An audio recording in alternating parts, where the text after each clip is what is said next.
अमरावती पोलिसांनी एका तरुण पीडिताला न्याय मिळवून दिला। राजापेठ पोलीस ठाण्यात नुकताच दाखल झालेल्या एका प्रकरणात एका मित्राच्या मदतीला धावून आलेल्या तरुणाला मोठा फटका बसला। जुन्या पैशाच्या वादावरून एक पल्सर गाडीची जबरी चोरी झाली आणि या प्रकरणाचा तपास पोलिसांनी अत्यंत वेगाने केला।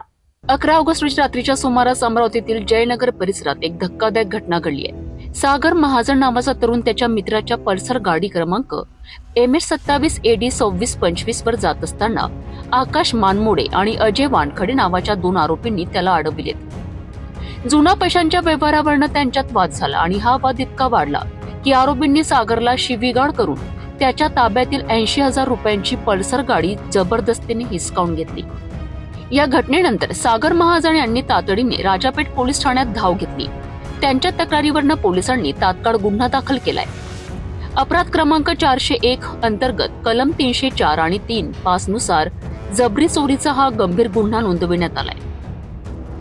गुन्ह्याचे गांभीर्य लक्षात घेत पोलिसांनी तपास वेगाने सुरू केलाय। पोलीस आयुक्त अरविंद चावरिया आणि पोलीस उपायुक्त श्याम घुगे यांच्या मार्गदर्शनाखाली वरिष्ठ पोलीस निरीक्षक पुनीत कुलट यांच्या नेतृत्वाखालील पथकाने दोन्ही आरोपींचा शोध घेतलाय।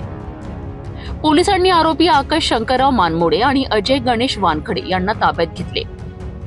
चौकशी दरम्यान पोलिसांनी चोरीला गेलेली पल्सर गाडी आरोपी आकाश मानमोडे यांच्याकडून जप्त केली आहे। पोलिसांनी केलेल्या या प्रभावी कारवाईमुळे पीडित सागरला त्याची गाडी परत मिळाली आणि आरोपींना कायद्याच्या कचाट्यात आणलेत।